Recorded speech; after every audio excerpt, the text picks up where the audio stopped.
Some Christmas visits are soft and sweet, filled with tinsel and peppermint, and choruses of laughter in rooms that echo joy. Others are quiet, painfully quiet. They happen in the kind of homes where the tree is missing, where the walls are tired, where the night falls heavy and long, and hope feels like a visitor that left a long time ago. That's the kind of visit I made in 1964 to a little girl named Oprah Winfrey. She wouldn't become Oprah for a few more years, after teachers and neighbors and forms kept getting her name wrong. But long before she corrected them, she had already learned to correct herself, not in speech, in spirit. She lived in Kosciuszko, Mississippi at the time, a town where the streets whispered stories of who you were supposed to be, and none of those stories were written for black girls. Especially not poor black girls, especially not ones with mouths full of questions and eyes full of everything they weren't supposed to see. I arrived just past midnight. No sleigh, no snow. The South doesn't do snow in December, but it does silence. The kind that wraps around houses like a warning. The kind that tells children, be small, be quiet, be still, and maybe you'll make it through the night. She was 9, alone on a porch swing that barely swung, barefoot, wearing a too thin nightgown with arms curled around her stomach like they were the only ones that knew how to hold her. She didn't cry. Not that night. She'd already learned crying didn't fix things. It just made people ask questions you weren't allowed to answer. When I stepped onto the porch, she looked at me like I was a stranger who'd shown up too late to matter. "You're not real," she said. I nodded. "I might not be, but you are." She squinted. "That's supposed to mean something?" I smiled and sat beside her on the cracked wooden swing. "Only if you want it to." We sat in silence for a long time. Eventually she spoke again. "You here to give me something? A doll? A book? A reason?" "No," I said. "I'm here to remind you of what's already inside." She scoffed. "Everyone says I'm too much, too loud, too curious, too big for my britches. A girl like me don't get to be more than what she is." I shook my head. "You're not too much. You're the right amount of everything in a world that's too afraid to hold you. Let me tell you about the child I met that night." She had already been passed between houses like an afterthought, from her mother Vanita to her grandmother Hattie Mae, a woman who taught her to read the Bible at age 3 but also whipped her with switches when the Lord's words weren't enough. She'd been told to be quiet. Even as her voice tried to bloom, she'd been hurt in ways no child should endure. Not just ignored, but used, broken, left to sort out the pieces on her own.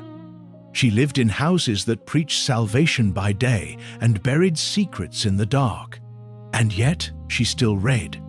Books were her friends. They talked back. They made promises. They whispered possibilities no adult ever said out loud.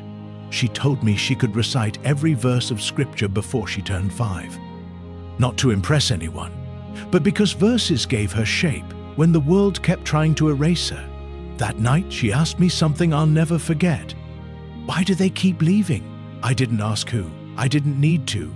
Her mother, her father, the ones who promised safety and left shadows instead. I took a deep breath, then said, because some people don't know how to hold something precious when they've never seen themselves that way. But their blindness has nothing to do with your worth. She didn't cry, but her lip trembled, and for a moment, the wall cracked. I reached into my coat and handed her something. Not a toy, not a trinket. It was a pebble, smooth, black, warm from my pocket.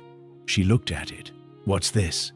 "This," I said, "was picked up from the Montgomery bus stop the day Rosa Parks refused to move.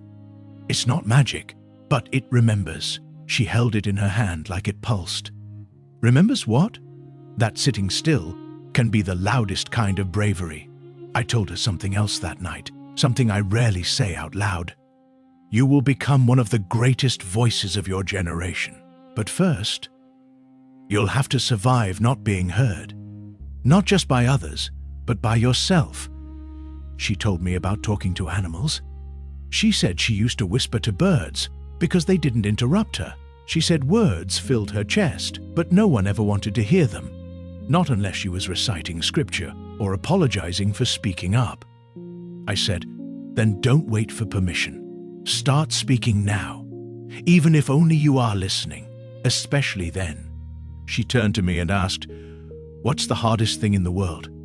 I didn't hesitate.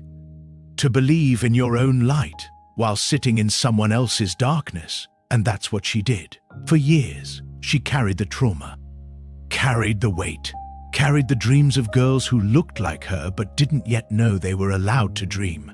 She carried it through teen years spent with strangers, through pregnancy at 14, through a son born and buried before the world even knew she was grieving. And she kept walking, not forward, not always. Sometimes sideways, sometimes in circles, sometimes crawling through the fog of shame and silence. But she moved, and eventually, she rose. I'd watch her later, on local news in Nashville, then daytime talk shows in Chicago. I'd hear the way she spoke to people, not like a host, but like a mirror. She didn't just ask questions, she reached into people's wounds and said, "Me too." She cried when they cried, laughed when they laughed, and taught millions of strangers how to sit with themselves without apology. But I never forgot the girl on that porch swing, holding a stone from Montgomery, eyes full of silence and a voice still looking for room. That's why I visited her.